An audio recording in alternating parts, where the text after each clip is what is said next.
Pemirsa selamat malam, Anda menyaksikan Prime Talk, tajam mendalam bersama saya Rory Asyari. Pemirsa, pemilu tinggal 26 hari lagi. Lembaga survei pun susul menyusul dan juga mengeluarkan hasil surveinya. Ini pun menjadi pertarungan atau persaingan yang seru antar lembaga survei satu dengan lembaga survei yang lain. Setelah kemarin Indobarometer merilis hasil survei terbarunya, sebelumnya ada Litbang Kompas, SMRC, dan juga LSI Denny JA. Kita akan melihat hasil survei terakhir yang dirilis oleh Indobarometer. Kemarin didapatkan bahwa keunggulan antara Jokowi Ma'ruf dengan Prabowo Sandi mencapai 21%.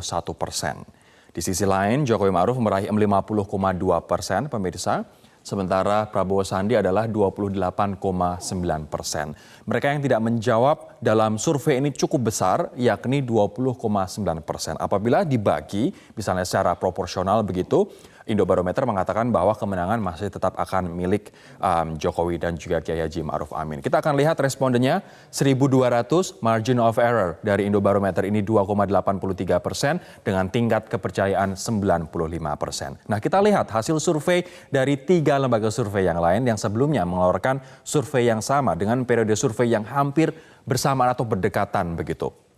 Kalau Anda perhatikan, di sini ada SMRC, kemudian ada LSI Denny JA, dan juga Litbang Kompas. Tanggal yang mereka pilih untuk SMRC memang sedikit mundur, yakni 24 Desember hingga 31 Januari 2019. LSI Denny JA 18 sampai 25 Februari, hampir sama dengan Litbang Kompas 22 Februari hingga 5 Maret 2019.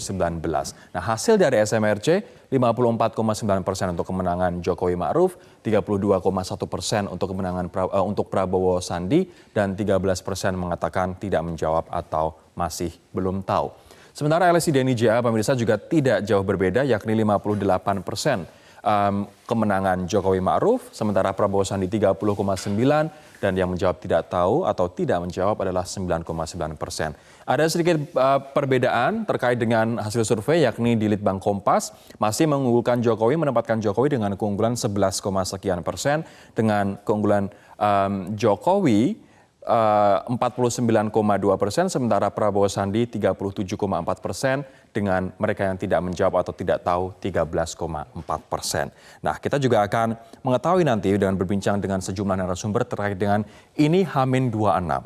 Seberapa validkah, seberapa realkah misalnya hasil survei ini bisa menjamin output dari pemilu pada tanggal 17 April nanti. Apakah bisa saja meleset? Apakah ini akan benar-benar terjadi dikarenakan banyak lembaga survei yang serempak mengatakan bahwa keunggulan Jokowi Ma'ruf adalah lebih dari 20%. Nah, kami akan mengundang Anda juga untuk bergabung bersama kami melalui sosial media kami, pemirsa. Apa pendapat Anda terkait dengan survei-survei terakhir elektabilitas Capres dan juga Cawapres? Di Twitter, Metro TV Newsroom, Facebook, dan juga Instagram, sama Metro TV Newsroom, dengan hashtag Riuh Survei Pilpres dan juga hashtag Prime Talk. Kami akan bacakan nanti di akhir acara. Kita akan berbincang saat ini dengan 2 orang narasumber di studio. Ada Zuhairi Misrawi, juru bicara tim kampanye nasional Jokowi Ma'ruf. Gusmis, selamat malam. Selamat malam. Assalamualaikum warahmatullahi wabarakatuh. Waalaikumsalam. Ada juga Mas Saidiman Ahmad, peneliti dari Saiful Mujani Research and Consulting. Mas Saidiman, selamat malam. Selamat malam. Nanti kita juga akan berbincang dengan Pak Syarif Hasan, Wakil Ketua Dewan Penasehat Badan Pemenangan Nasional Prabowo Sandi, yang saat ini sudah bergabung melalui sambungan telepon. Pak Syarif, selamat malam. Ya, selamat malam Mas Rory, gimana kabar? Baik Pak Syarif, saya akan ke Mas Saidiman terlebih dahulu, Mas Syarif dan juga Gusmis. Ini H-26. Seberapa mendekati kenyataan sebenarnya hasil-hasil survei ini terhadap kemungkinan output nanti di tanggal 17 April, Mas? Bisa meleset nggak? Tentu saja selalu ada kemungkinan.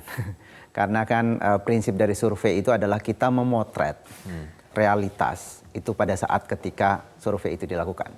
Tadi sebetulnya data yang ditunjukkan dari SMRC itu data survei pada bulan Januari. Setelah itu kita ada survei terbaru. Ada survei terbaru. Ada survei terbaru hampir atau bersamaan dengan survei Litbang Kompas sebetulnya. Kita tanggal 24 Februari sampai 5 Maret. Oke. Hampir bersamaan dengan survei Kompas, dan hasilnya adalah untuk pasangan Jokowi itu naik sedikit dari survei sebelumnya. Sekarang sudah menjadi 57,6% untuk pasangan nomor 1. Pasangan nomor 2 31,8%. Jaraknya 26%. Sekitar 26%. Lebih jauh lagi ini. Lebih jauh. Justru berarti. Nah, kalau misalnya kita bercermin pada apa yang kita lihat di pemilu Amerika Serikat. Ya. Hasil survei di sana memenangkan semua Hillary Clinton, tapi akhirnya kita tahu presidennya adalah Trump. Bisakah skenario itu terjadi? Tentu ada kemungkinan, tetapi saya kira lembaga-lembaga survei di dunia belajar dari kasus Brexit dan yang terjadi di Amerika Serikat itu. Jadi lembaga-lembaga survei melalui peristiwa itu kemudian memperbaiki diri. Salah satu yang diperbaiki adalah misalnya di dalam survei itu sebelumnya itu faktor response rate itu kurang diperhatikan. Response rate. Response rate. Jadi kita misalnya menargetkan 2.000 responden, tapi kemudian yang menjawab benar-benar menjawab itu misalnya 1.800. Biasanya sebelumnya itu dimasukkan juga yang tidak menjawab itu. Responden yang terpilih secara acak yang kemudian tidak menjawab itu dicari penggantinya. Oke. Itu yang terjadi saat ini? Itu yang terjadi sebelumnya. Oke. Nah sekarang ini SMRC terutama itu tidak lagi menganalisis responden-responden pengganti. Ya udah dilupakan. Apa hasilnya? Apakah lebih valid misalnya? Saya kira menjadi lebih valid. Oke, saya akan ke Gusmi sekarang. Ini tadi yang saya presentasikan adalah 4 lembaga survei terakhir begitu, kecuali Litbang Kompas, mereka rata-rata memenangkan, dalam tanda kutip ya, memenangkan Jokowi Ma'ruf Amin lebih dari 20% begitu. Apakah ini menambah optimisme, menambah keyakinan, atau justru agar tidak terbuai? Ya, yang perlu diperhatikan bahwa survei itu satu sisi, tetapi ada gerakan darat atau door to door di sisi lain. Bahwa tentu kami sangat optimis karena koalisi Indonesia Kerja adalah koalisi yang bergotong royong bersama-sama dari segi pasukan darat, baik itu dari calon anggota legislatif dari tingkat DPRD, kabupaten kota maupun provinsi maupun DPR RI, ditambah dengan sekitar ada 1.600 relawan. Kami melihat bahwa kami masih memenangkan pertarungan di Jawa. Itu juga terkonfirmasi dari survei Kompas yang mengatakan bahwa kita menang tapi lebih sedikit dari survei SMRC, Carta, tapi secara total masih menang. Iya, jadi artinya memang pertarungannya kan sekarang di Jawa.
Saya akan menyapa Pak Syarif. Pak Syarif, selamat malam Pak. Baik, kita nanti akan mencoba menghubungi kembali Pak Syarif Hasan, Wakil Ketua Umum Demokrat dan juga tim dari Badan Pemenangan Nasional. Kalau misalnya saya kembali ke Mas Saidiman. Mas Saidiman, saya ingin minta tanggapan Anda terkait dengan BPN melalui juru bicaranya mengatakan bahwa mereka akan menuntut lembaga survei yang hari ini atau saat ini menyatakan keunggulan Jokowi 20% di atas Prabowo. Kalau misalnya hasil itu ternyata tidak sama dengan hasil Pilpres nanti, Anda termasuk salah satunya juga akan dituntut, Mas. Tanggapannya? Ya tidak apa-apa. Itu ini kita negara demokratis, kita biasa aja. Cuman mungkin saya tidak tahu bagaimana cara menuntutnya, karena sekali lagi survei ini memotret keadaan sekarang. Kita tidak survei di hari pemilu. Dan hasil survei itu berubah atau tidak itu sangat tergantung kepada BPN dan TKN, bagaimana mereka menggunakan hasil survei untuk bekerja di level bawah. Begitu. Ini artinya dituntut silakan saja. Silakan saja. Tapi Anda juga tidak tahu bagaimana nanti menuntutnya. Tapi terkait dengan survei yang merupakan penelitian ilmiah, ada scientific methodnya, metodologinya juga jelas. Dan kalau misalnya lembaga survei itu kredibel, mereka mau saja dibuka datanya, begitu. Tentu saja, kita lembaga survei kan ada semacam lembaga etik, persepi, dan kalau ada persoalan di dalam survei, lembaga itu yang akan menilai pertama kali. Gusmis, kalau misalnya nanti hasilnya ternyata berbeda, akan menuntut juga nggak? Kami tentu menghargai pilihan rakyat, siapapun yang nanti terpilih sebagai presiden dan wakil presiden Republik Indonesia dalam 5 tahun yang akan datang. Kami ini berpolitik dengan gagasan besar, berpolitik dengan mimpi-mimpi besar, dan tentu dalam sisa waktu 26 hari ini kami turun ke rakyat meyakinkan program-program unggulan Pak Jokowi. Seperti yang saya katakan tadi bahwa saya juga caleg DPR RI dari DKI 2. Kami menyampaikan program kartu sembako, kartu Indonesia Pintar Kuliah, kartu prakerja untuk mengurangi pengangguran. Jadi insya Allah kami optimis sesuai dengan optimisme Presiden Jokowi bahwa kami akan memenangkan pertarungan pada tanggal 17 April nanti. Saya akan ke Mas Syarif sekarang. Mas Syarif, ini hampir semua survei mengunggulkan atau hasilnya adalah Jokowi, Kiai Haji Ma'ruf Amin unggul begitu, dan keunggulannya cukup jauh, lebih dari ada yang 10, ada yang 11%, ada bahkan banyak yang di atas 20%. Apakah ini membuat Anda khawatir, Pak Syarif? Sama sekali tidak, karena kami yakin bahwa lembaga-lembaga survei tersebut terus terang saja bagi kami itu tidak terlalu menjadi pemikiran bagi kami, karena kami juga memiliki hasil survei tersendiri dan berdasarkan pengalaman bahwa hasil lembaga survei tersebut biasanya antitesanya akan muncul, ya. Dan itu sudah kami ikuti semuanya. Dan kita banyak contoh yang terjadi antitesa daripada hasil survei, lembaga survei. Ya, kita tidak usah mengambil contoh-contoh di luar negeri, karena luar negeri karakteristik masyarakatnya berbeda dengan di Indonesia. Ya, kita lihat aja pilkada DKI. Paling telak menurut Anda hasil yang mana, Pak Syarif, antara survei dengan kenyataannya? Ya, kita lihat aja hasil kesimpulan dari hasil survei dari Kompas ini merupakan salah satu indikasi bahwa hasil survei sebelumnya itu tidak relevan. Kompas mengatakan ini bahwa siapapun yang menang nanti itu ditentukan oleh kampanye terbuka nanti. Artinya apa? Apa yang mereka sudah prediksikan, apa yang mereka survei lakukan selama itu tereliminir. Jadi kalau kampanye terbuka itu yaitu permasalahannya adalah bagaimana respon daripada masyarakat nanti. Nah, sementara menurut kami respon masyarakat sekarang ini, mereka itu menginginkan perubahan, mereka itu menginginkan sesuatu yang baru, karena apa yang mereka alami sekarang, mereka sudah jenuh dengan kondisi sekarang, mereka sudah jenuh dengan kondisi ekonomi sekarang, mereka sudah jenuh dengan kebijakan yang salah dari pemerintah sekarang, dan mereka jenuh. Ya, mereka jenuh dengan janji-janji yang sudah disodorkan, apalagi dengan janji 3 kartu itu, menurut saya itu tidak memiliki efek yang signifikan. Kita akan jeda terlebih dahulu, Pak Syarif. Nanti saya akan tanyakan kepada Mas Saidiman. Mas, ini ada hasil lembaga survei yang kredibel, ada aturannya, ada lembaganya, ini persepi. Tapi dua pihak juga mengatakan punya lembaga survei internal. Mana yang lebih kredibel dan mana yang bisa dipercaya, baik oleh masyarakat maupun oleh tim pemenangan dari kedua calon ini? Kami akan membahasnya sesaat lagi, tetaplah bersama kami.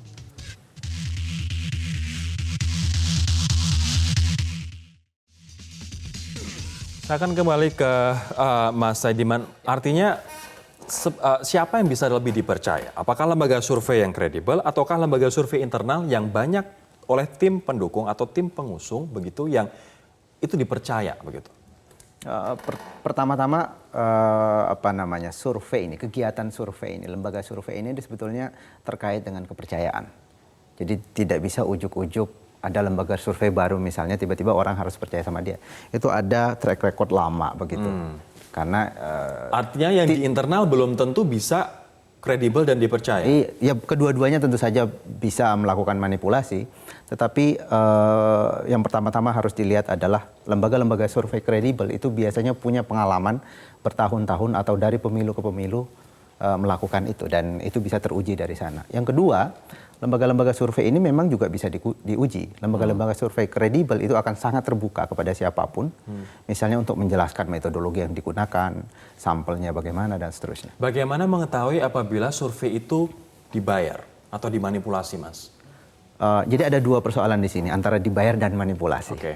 Pertama-tama tentu saja kegiatan survei itu adalah kegiatan yang tidak murah sebetulnya karena harus merandom. Misalnya survei nasional itu artinya seluruh warga 17 tahun ke atas seluruh Indonesia itu harus punya potensi untuk kena survei. Artinya butuh biaya. Butuh biaya yang ada sangat yang besar. sponsorin, ada yang bayar. Tentu saja harus ada yang bayar. Itu yang pertama. Yang kedua, pertanyaannya apakah karena ada yang bayar kemudian dia serta-merta tidak menjadi kredibel? Tidak juga. Karena tidak ada orang yang mau membayar lembaga survei untuk dibohongi. Kalau pesanan, Mas? Ya, pesanan untuk lembaga ini bedanya, lembaga-lembaga survei yang kredibel itu akan sangat objektif, tidak terpengaruh pesanan atau tidak terpengaruh kepada keinginan dari pemesan siapapun. Sementara lembaga yang mungkin tidak kredibel itu mungkin bisa terpengaruh. Ini tinggal 26 hari, survei juga sudah dibuat. Kira-kira apa yang menurut Anda bisa membuat suatu hal yang di luar skenario terjadi? Kalau misalnya dulu di kasus Ahok ada last minute surprises. Apakah Anda melihat seperti itu juga, Gus? Kalau kita lihat memang agak berbeda dengan Pilkada DKI ya. Karena pasangan 01 ini adalah koalisi antara Umarok dengan ulama. Ini koalisi yang sangat ideal, yang sangat cocok dengan konteks masyarakat Indonesia yang nasionalis religius. Itu yang pertama. Yang kedua, Pak Jokowi ini kan presiden yang bekerja. Presiden yang prestasi-prestasinya dirasakan oleh masyarakat dari segi infrastruktur, dari segi kartu Indonesia Sehat, Indonesia Pintar, PKH, dan begitu banyak prestasi. Jika lalu dibandingkan dengan 02, jujur saja mohon maaf, itu antara langit dan bumi gitu loh, jauh sekali prestasinya begitu. Jadi oleh karena itu kami sangat optimis bahwa Pak Jokowi tidak hanya berjanji, tapi Pak Jokowi bekerja nyata untuk rakyat. Singkat saja saya ingin ke Pak Syarif. Pak Syarif, akankah ada last minute surprises yang akan membalik peta sampai saat ini, Pak Syarif? Ya, pertama ingin saya jelaskan bahwa hasil survei yang kami lakukan itu bukan untuk konsumsi publik, itu adalah untuk mengukur sampai di mana tingkat kepercayaan masyarakat terhadap kami. Jadi betul-betul bukan untuk konsumsi publik, dan itu kami tidak akan memanipulasi diri sendiri. Kami akan tentu fair enough untuk menilai diri sendiri, karena terus terang saja tentu banyak faktor yang akan kami pertimbangkan. Nah, yang kedua, Pak Syarif, waktunya tinggal singkat yang sekali. kedua, saya hanya ingin bertanya tentang lembaga survei. Lembaga survei yang tidak mengumpulkan, yang selalu mengumpulkan pasangan incumbent di DKI, apakah mereka memberikan excuse terhadap apa yang mereka sudah lakukan?